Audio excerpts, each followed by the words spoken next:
A tax rarely just takes your money. Sometimes it takes a nobleman's beard at the edge of the czar's own shears. Sometimes it turns a fistful of wet sand on a beach into a criminal act. One of these levies turned entire households dark on purpose, and getting rid of it took the government a century and a half. 1 shilling for every soul. Wat Tyler led the Kentish rebels, a Tyler with no fortune or title, only the trust of the men who followed him toward London. By June 1381, that column had reached the gates of the city, where a 14-year-old king waited to hear his demands. Parliament had passed a poll tax 3 times in 4 years, and this last version took 1 shilling from every soul over 15, the same coin, worth several days' wages for a field hand and pocket change for a lord who never noticed it leave his purse. So farmers, priests, and small landholders picked up scythes and axes, burned the tax rolls at Maidstone and Rochester, and marched on the capital together. At Smithfield, the negotiation between Tyler and King Richard II broke down in an instant. The city's Lord Mayor, William Walworth, drew a blade and struck Tyler in the neck. The king's own squire finished the blow. Tyler's men carried him to a hospital for the poor, but Walworth's men dragged him back out and beheaded him before the crowd. Richard offered pardons and land reform to send the rebels home, then quietly withdrew every one of those promises once royal authority had been restored. Over 1,500 rebels were later hunted down and executed, yet no English government ever tried collecting a flat poll tax quite like that one again. A price on every beard. The Russian court had never seen its own tsar holding a pair of scissors, let alone using them on a general. In August of 1698, Peter I came home from a long tour of Western Europe, determined that Russian faces would change along with everything else. At a palace reception in Moscow, he walked up to military commander Alexei Shine and shaved away his beard before the assembled court. Prince Fyodor Romodanovsky lost his next, and only a handful of favorites were spared that night. Years later, in 1705, the shaving became a permanent tax. Any man who wanted to keep his beard had to pay for it every year and carry a metal token as proof, stamped simply with the words "money collected." Merchants paid the steepest rate, close to 100 rubles a year, several times what a soldier earned in that same year, while nobles and officials paid somewhat less, servants and coachmen far less, and peasants only a copper coin each time they passed through a city gate. For the country's clergy, shaving a face they considered sacred felt closer to blasphemy than to fashion. Police were ordered to shave on sight any bearded man caught without his token. A tax built on cutting away something the state itself called superfluous still forced Russia's richest men to pay a soldier's wages several times over just to keep growing one.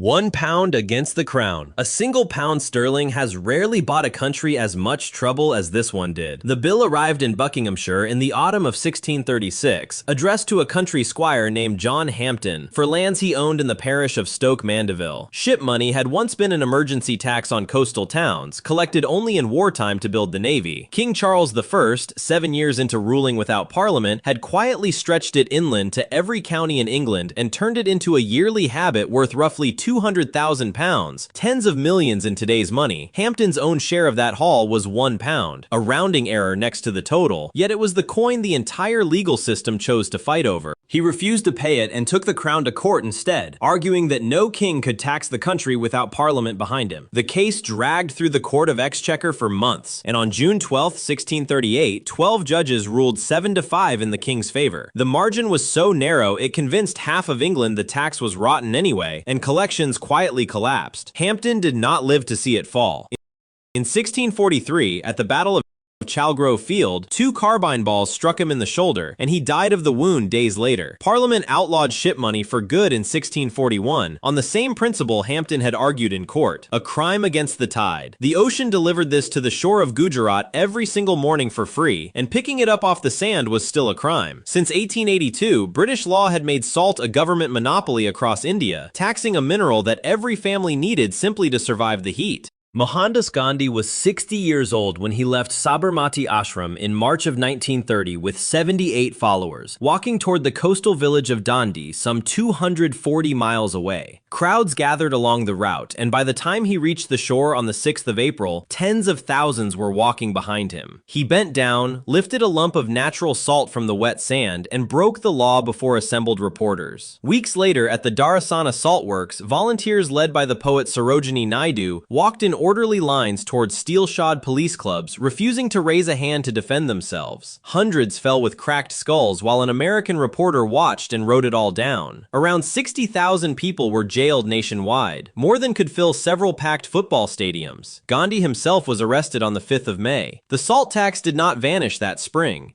It stayed on the law books for almost 17 more years, quietly signed away only on the 1st of April, 1947. The tax on light and air. Windows once told the English government exactly how rich you were, or so King William III believed when he signed a new property tax into law in 1696. Every house paid a flat 2 shillings, worth roughly $20 today, and then a higher band of duties kicked in once a house passed 10 windows, and higher again past 20. Landlords and homeowners answered the only way that made financial sense. They bricked the openings shut, sometimes painting fake frames and fake glass over the blank wall to keep the front of the house looking whole. In Carlisle, in the spring of 1781, a physician named John Haysham walked into a crowded tenement in the Rickergate district where a landlord had sealed every window to dodge the tax. With 6 families packed inside and no air moving, jail fever tore through the building and killed 52 people. Haysham wrote the outbreak up himself, tracing it straight back to the stagnant air behind the bricked walls. More than 60 years later, a Sunderland Health Committee sent Parliament its own report, blaming the tax directly for sickness and death across the city. The law that once measured a household's wealth by its windows ended up measuring poverty by its darkness, and that darkness became the very evidence used to bury it in 1851. A coin that would not stink. Around the year 70 of the Common Era, Emperor Vespasian revived an old, unpopular levy on Rome's urine trade.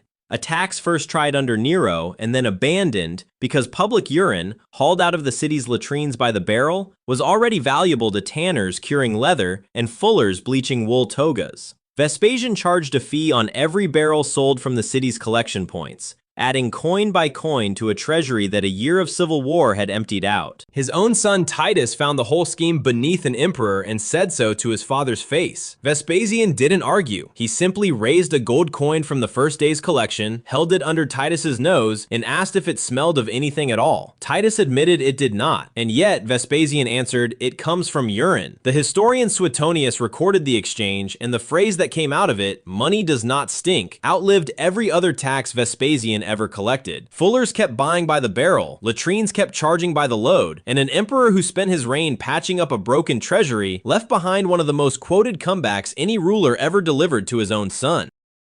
The tax that burned a house.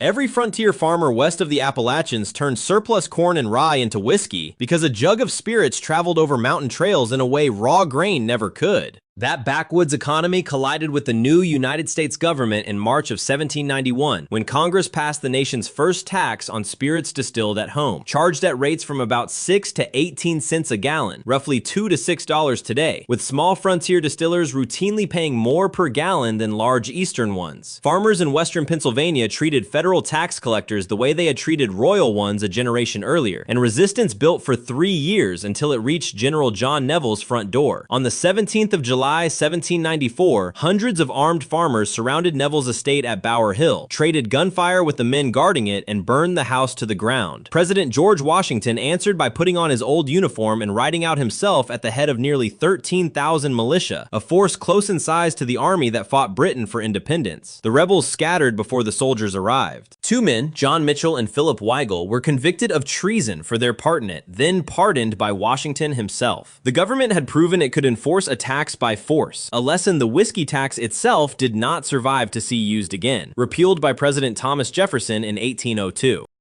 A harbor full of tea. In December of 1773, a crowd in Boston Harbor did something the East India Company never saw coming. 3 tea ships sat anchored for weeks while Samuel Adams rallied opposition at town meetings, and Massachusetts Governor Thomas Hutchinson refused every request to let the ships sail back to England unopened. On the night of the 16th, dozens of men disguised with soot and blankets as Mohawk warriors boarded the Dartmouth, the Eleanor, and the Beaver, split open 342 chests with hatchets, and dumped roughly 46 tons of tea into the harbor. They worked for nearly 3 hours and touched nothing else aboard. One man, caught filling his own pockets, was beaten by his fellow raiders on the spot, and by morning, someone had anonymously replaced a padlock they'd accidentally broken. Boston merchant John Andrews wrote home the next day, marveling that not one other good on those ships had been so much as scratched. The ruined tea was valued then at about £9,600, close to $2 million now. Most of the men in that harbor were angry about something Parliament's Tea Act had just done. It added no new tax at all, only handed the East India Company a special right to sell tea directly, wiping out local merchants along with the profitable trade in smuggled Dutch tea. Parliament answered with the Coercive Acts, shutting Boston's port until every pound of that tea was repaid, a punishment meant to isolate one town that ended up uniting 13 colonies against it. Which of these vanished taxes would you have paid, and which would have sent you into the street? Tell us in the comments and subscribe for more forgotten history.